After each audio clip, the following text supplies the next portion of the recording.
This lecture is on the first founders and a meeting of civilizations and European exploration. The goals of this lecture are fairly simple, is to provide an overview of explorations before Columbus, provide an overview of civilizations before European discovery, provide a overview of the beginnings of globalization, and provide the basis for the destruction of native civilizations. So coupled with this lecture presentation, you will need to read thoroughly the chapters and then couple the chapters with some of the things that are being said in this video lecture. I won't go into a lot of detail because you can get that from your readings, but I will try to just give you some background and an overview on things that you should pay attention to as you're going through the lecture. So the first thing that you ought to pay close attention to is the argument about human origins. There are two essential arguments about how the world was populated. The first one being the story of Adam and Eve, and this story is essentially told as a biblical tale based upon one's faith in religion. So this creation story has gained predominant currency throughout the world as to how the earth was populated. But in essence, we have a new theory about how the world was populated. And I say new because it's not as old as the biblical story about how the earth was populated. And this is the story of human migration, where Africans left Africa some 170,000 years ago and walked into the Arabian Peninsula and then migrated from there through Mesopotamia and on to India and then on to Europe and then, of course, on to North America. So this story is largely one based on science and fossil records. The science, through DNA, we can actually trace how old the civilizations or the people that live in those civilizations are and where their DNA comes from. And of course, all of this stretches back from, let's say, South America through Mesoamerica, North America, across the Bering Strait, through which is present-day Russia, down into Mongolia, across over into the islands, Australia, etc., and down through the Arabian Peninsula, Europe, and then back to Africa. So those are the two creation stories that you ought to pay attention to and come to your own conclusions about. For me, even though I am a theologian and a professor that teaches world religions, I fall back on the idea that science really is a key to understanding how the earth was populated. Another area of emphasis that you ought to understand clearly is agricultural production. The period from 8,000 to about 1,000 BC is known as the Archaic world.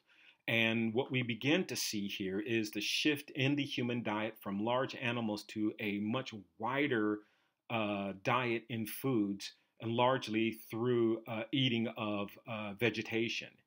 And in the Americas, we see the rise of maize culture. Now, understanding maize culture in the Americas is really critical to understanding the people of this region and eventually understanding their difficulties with the Europeans when they came into contact with them. You'll see the brilliance of these civilizations just through the domestication of a plant called teosinte, which is the ancestor of all maize. How the groups in Mesoamerica figured out how to turn this simple plant into corn is absolutely amazing. But what it does for you and what you should pay particular attention to is it lets you know that the people were no less brilliant than we as a people are today. Brain power hasn't changed from one generation, from one civilization to the next. People were just as smart 1,000 years ago as they are today. It's just that they didn't have antibiotics. So the idea goes that we have, but it was all incoming. We also see the deep reverence for maize by these people through their religious practices and the poetry surrounding these civilizations and their view of corn and maize. So it had an unduly influence on these civilizations. So if we look at Mesoamerican culture, there are a number of groups that you should be aware of, and they are the Olmecs, the Maya, the Toltec, the Aztec, and the Incan civilizations. This is not a course on Mesoamerican cultures. If you really want to know more about these people, you should take a standalone course in Mesoamerican cultures. That'll give you a much greater and broader view, but you should, in this course, be aware of these civilizations, and they did exist. Two of the civilizations I think that are of important study, and this is not to denigrate any other culture, but we see and we have a lot of data on how Europeans interacted with these groups once they came into contact. And in particular, I'm talking about the conquistadors with Cortez and their contact with the Aztecs and the eventual destruction of the Aztec civilization. You can see that some of these groups, like the Mayans and the Aztecs, shared some religious beliefs. And a lot of that goes back to the idea of birth, death, and rebirth. And you should pay some particular focus and interest in that. You should look at several maps, and you can Google many of these to look at where these groups were. So the Mayans were essentially the group that was on the Yucatan Peninsula and spreading out through present-day Honduras and Guatemala. And of course, the Aztecs were surrounding the entire area region around present-day Mexico City. The Maya were perhaps the most brilliant of the classical groups, and these were mainly a farming people who had a highly developed and sophisticated educational system. They built a large number of temples, and you see a number of these in Belize. Now, just think for a moment what kind of an education system that it required to develop people who could build these buildings. And these are exceedingly beautiful and developed structures. Here is the Temple of the Sun. They developed a sophisticated numerical system that included the number 0. And that is, if you think about it, the idea that within nothing something exists will give you a key to let you understand how developed and sophisticated these people actually were. Now, all of these civilizations eventually fell, and that's no different than any civilization. All civilizations rise and fall. We get this largely from the writings and the teachings of historians like Carroll Quigley, who wrote quite considerably about the rise and fall of civilizations. And one of the hypotheses of Carroll Quigley, which you should pay attention to, is the idea that civilizations rise, they reach their peak of their brilliance, and they eventually go into some type of decline and they fall. Jared Diamond in Guns, Germs, and Steel will add some information about why these civilizations eventually fall. In many occasions, it's simply that these groups stripped out their overall vegetation, and they essentially burned down trees, and they made the land uninhabitable. And therefore, the civilizations just essentially couldn't grow crops. There was no more wood to burn, so they eventually left. So the Mayans were no different than any other group that will eventually rise and fall. And in some cases, they were just dominated by other groups. Like the Aztecs were dominated by the Spanish, and eventually the Spanish were dominated by other groups, like the English. So this is a case that happens to all civilizations. The Aztecs were primarily a Nahua-speaking people, and they were a tribe of Mexica people that eventually dominated the region. And their origins essentially go back to at least the 12th century. And I've provided some maps for you to look at where you can clearly see where these people were. The Aztecs had a sophisticated urban population that was divided between commoners and nobility. Class formation is inherent, I think, within human psyche. We just divide ourselves into classes based upon race, sex, economics, what have you. Women, of course, were subordinate to men, and I say of course because men can be rather sexist and we tend to dominate women. Um, I wish that wasn't the case, but we as a people are essentially that way, and the Aztecs were no different. Slavery was a common practice. Now, I need to talk just briefly about this. Many students come into my classes with the overall understanding that Africans were the only slaves to Europeans and to Americans, and that wasn't the case. Africans enslaved other Africans. White Europeans enslaved other white Europeans. Um, Arabs enslaved other Arabs. Native Americans in North America enslaved other North American Native Americans. Slavery is a universal principle that was practiced widely by different groups. Now, within Aztec society, all children went to school, and universal education was a hallmark of that civilization. And this is quite interesting. There was no universal education during the time of European contact with the Aztecs, and even in the United States, we didn't get universal education until much later. Uh, what you should also know about these groups is that religion and secular society were inseparable. So, religion and the overall government were essentially intertwined. Now, a lot of students pay particular attention to the idea of bloodletting and sacrifices amongst the Aztec people, and a lot of students also will come in and say that the Aztecs never practiced bloodletting, and that's actually not true. I've spent quite a number of hours and time and days in Mexico and speaking with Mexican scholars, and they all agree that bloodletting was a part of Aztec culture, but that doesn't mean that it wasn't a part of any other culture. The Europeans practiced bloodletting and sacrifice. The Inquisition essentially was a bloodletting. The Puritans practiced that by killing people who were accused of witchcraft.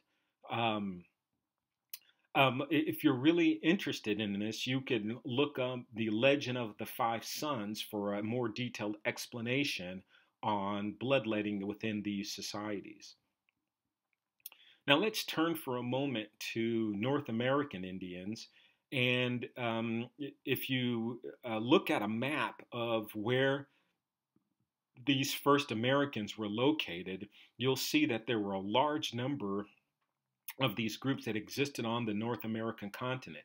Many of these groups no longer exist. They were essentially wiped out by American expansion and also European expansion as well.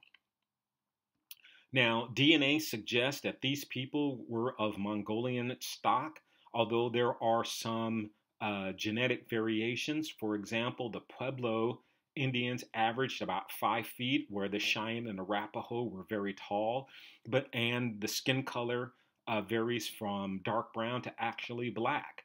It just depends on the location of these groups.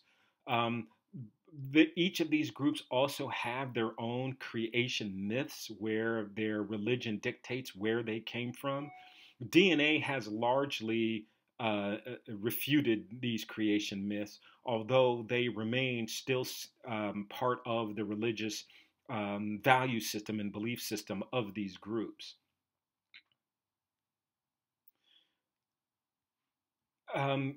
If we begin to look at how the continents were linked, most often we'll begin with the story of Columbus discovering America.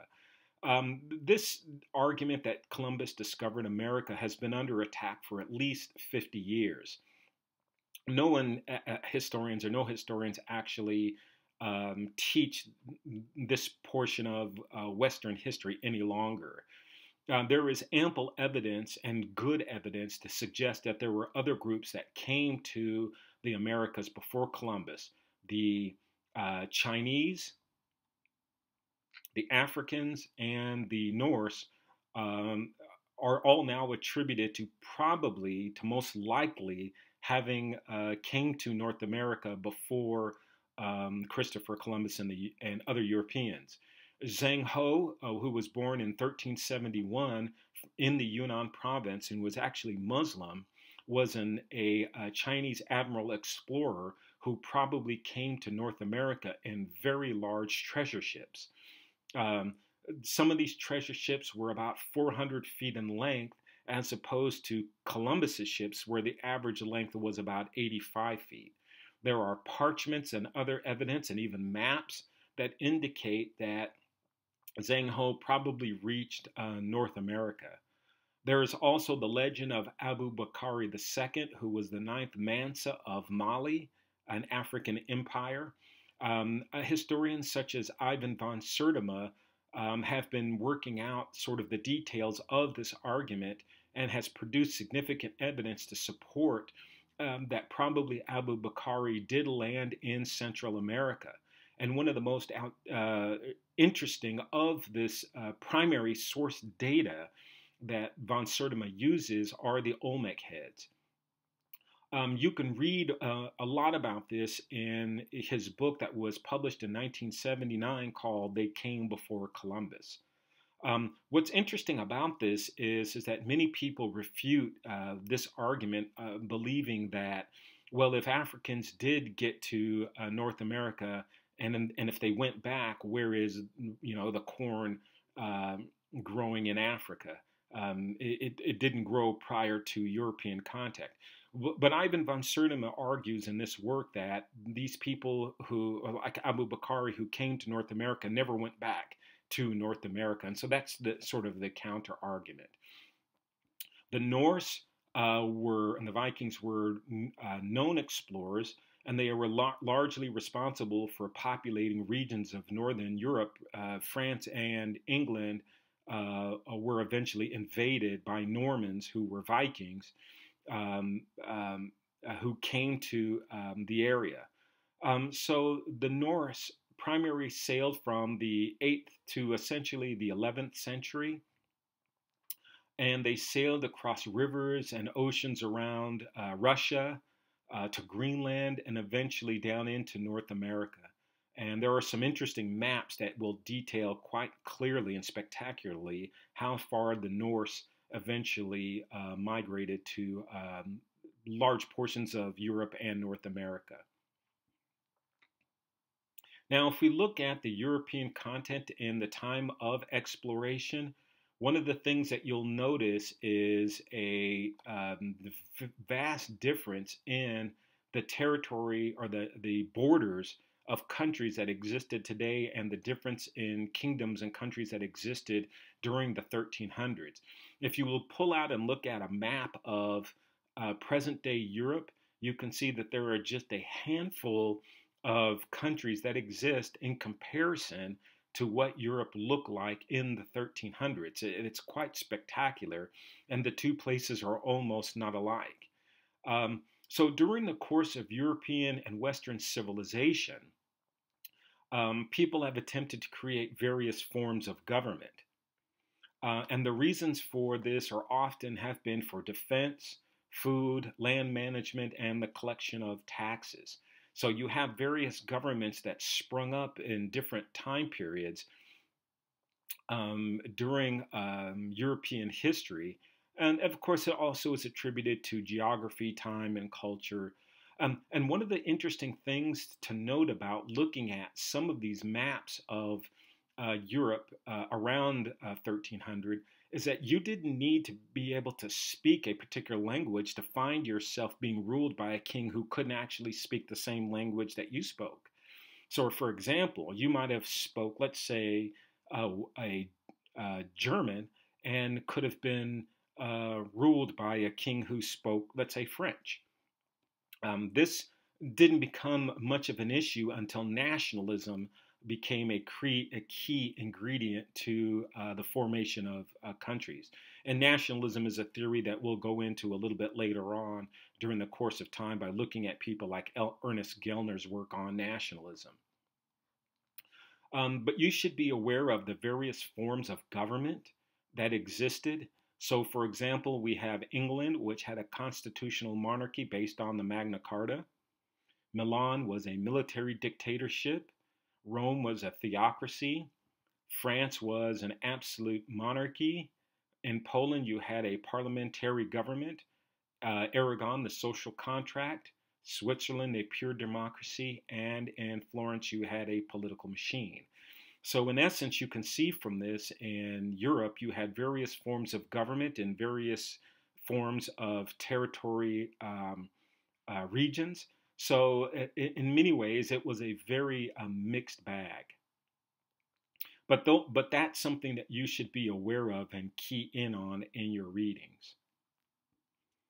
Now, the Age of Discovery is a particular area of emphasis that your readings will cover, and the Age of Discovery is between the 15th through the 17th century. The Age of Discovery, you should be aware of, is deeply rooted in the inventions of the Renaissance. So during the Renaissance, there were a lot of inventions that would be used later on to help Europeans discover or go out exploring and discovering and acquiring new territory. So, for example, map making is a particularly useful invention that developed out of the Renaissance. Also, you'll get the ease of navigation, the growth in the idea of commercial expansion, and of course, mercantilism works hand in hand with that. We also get quite an interesting phenomenon, which is the growing threat of Islam that had played some part in European exploration. Let's turn our attention for a moment to the Kingdom of Portugal, because they're going to play an extraordinary role versus their size of their kingdom and their population in the beginnings of globalization. We see that geography and religious zeal are going to spur Portugal's rise. Portugal, of course, being on the sea, would develop itself into a seafaring nation. One of the primary instigators for this was Prince Henry the Navigator, who lived from 1394 to roughly about 1460. He was largely responsible for making Portugal a great seafaring nation. Now, Prince Henry had a few goals. One were to know the world beyond Portugal, open trade relations and expand commercial activity, learn the extent of Muslim power, and largely, this one is a very interesting one, was to find Prester John and spread Christianity. If you really want to get in depth about the legend of Prester John, you can Google this and really get some really interesting information about the Europeans' fascination with this mythical African king in European lore. So what we see it being at stake here was the spice and essentially drug trade. The things that the Europeans were looking to trade were incense, herbs, and even opium, cinnamon, ginger, turmeric, etc. These are the things that people were looking for trade, and that's the overall spice routes. One of the things that you'll notice if you sit down and eat a meal, the first thing that you probably reach for is the salt and pepper. People like to spice their foods to make them not bland. I've got some really interesting photos of a map of Prester John and Mansa Musa, who was probably at one point the richest man in the world. And that Mansa Musa was the individual they believed was Prester John. The outgrowth of European exploration by the Portuguese was the setting up of trade centers along the coast of Africa. The Portuguese were essentially unable to trade with the Africans because essentially if they ventured too far into the inlands of Africa, they were captured and they were executed. But what this ended up doing is establishing ports where the importation of slaves could be conducted, and essentially the Portuguese would be one of the first countries or kingdoms to delve into the African slave trade. We also have the Kingdom of Spain, and with the Kingdom of Spain comes Columbus. And most of you should be well aware that Christopher Columbus was not a Spaniard, he was actually Italian or Genoan. So Ferdinand and Isabella are going to sponsor the voyages of Columbus, who set sail in 1492, who believes he can find a quicker route to the Indies in order to develop trade. And partly the reason why they wanted a sea route rather than a land route is because Muslims had blocked off Europeans or Christians from entering into lands that were Muslim. So Christopher Columbus had a number of assumptions, as did most Europeans, that would wreak havoc with his plans to get to the Indies, or India in essence. And that was the world was actually a lot smaller than it was. Christopher Columbus, they knew the world was round. The idea that people thought the world was flat, you hear that from time to time where people say, oh, you know, the Europeans thought the world was flat. And that's not true. The Europeans had long ago mapped out that the world was actually round. And what they didn't understand was the actual size of the world. And so they actually thought it was a lot smaller. Had they thought that the world was a lot larger than it was, their ships probably would have been a lot larger. So they actually thought that it was easier to sail west to get to the east, because hence, if the world was a lot smaller, they figured a few weeks at sea and they would eventually reach the Indies. They also didn't think that there was a landmass between Europe and Asia. They thought that it would be clean sailing all the way through across the ocean. So Christopher Columbus, with these assumptions, set sail in 1492, and he would eventually reach what we now know of present-day Haiti and Dominican Republic, which he would later name Hispaniola.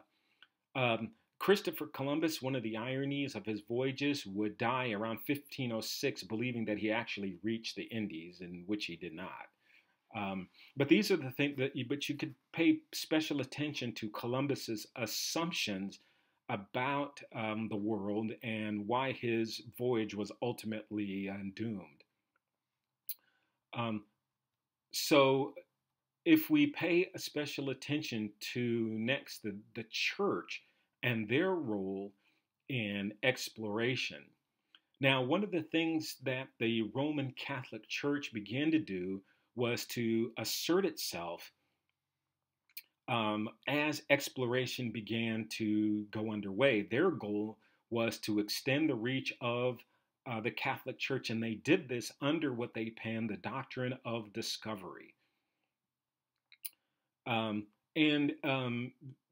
They helped to set policy for the European kingdoms, who were all Catholic, in their essentially laying the groundwork for the rules of discovery.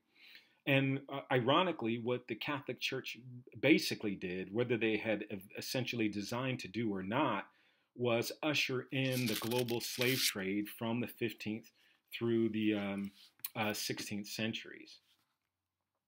They also helped to bring in what we call the age of imperialism, or the age of empires. So what you should pay attention to is the edicts that came out of the church. Dum Dervisas, Romanus Pontifex, and the Inter Caetera are the three edicts that came out of Rome that dictated European exploration. So Dum Dervisas essentially gave both the kingdoms of Spain and Portugal access to lands. And this would wreak havoc because Portugal would eventually threaten war against Spain. And then what we would get out of this threat of war, the Treaty of Tordesillas in 1494. Now, the Treaty of Tordesillas is essentially going to divide the New World between Spain and Portugal. And your readings will go into that into some great detail. What you also should pay particular attention to is the goals of the early conquistadors. And essentially, the goals of these early conquistadors were simple. One was to find sources of wealth, two was to establish agricultural economies, and three, to spread Christianity. Very simple goals, but you should pay attention to those. The most famous of these conquistadors was Hernan Cortez, and I've illustrated a map that shows the other conquistadors and where they landed in the New World. English expansion is an area that should be paid of special emphasis, particularly the voyages of John Cabot and the financing by Henry VIII. You should understand that the soaring English, the rising English population necessitated the movement of the poor out of England, and the incoming enclosure movement pushed the serfs off the land.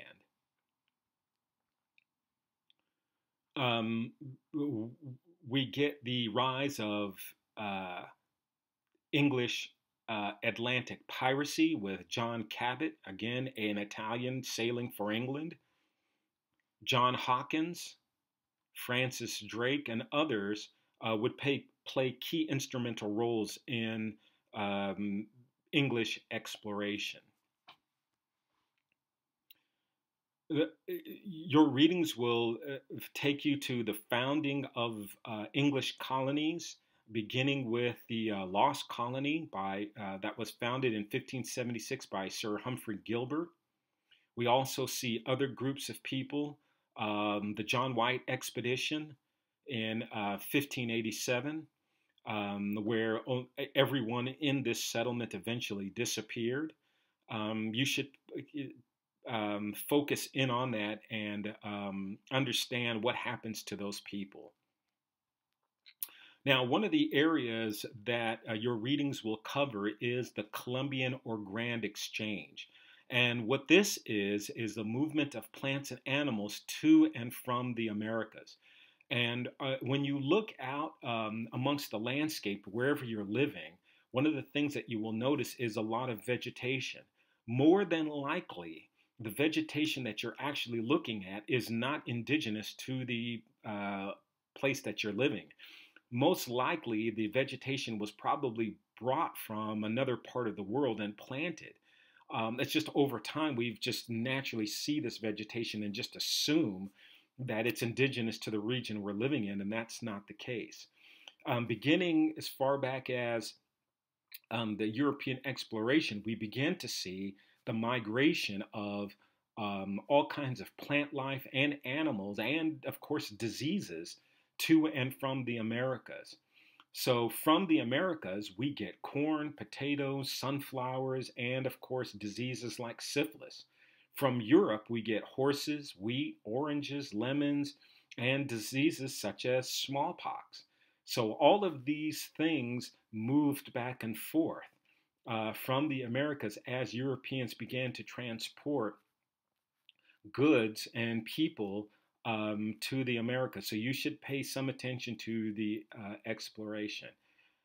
So in conclusion, what you ought to focus in on is how the Europeans maneuver to colonize, how they actually do colonize, preparation for colonization of Africa, because that will be important for the growing European slave trade, class antagonisms that led to English to push to colonize with the enclosure movement and the moving of the English poor off the English island into America, and the Catholic Church's role in both exploration and in the push for slavery and eventual Western domination of the Americas. You also ought to look at the incursions of and destruction of ancient civilizations such as the Mayans, the Incas, and the Aztecs, the Grand Exchange, and how Europe pushes the world towards modernism. And that concludes our discussion of the first founders.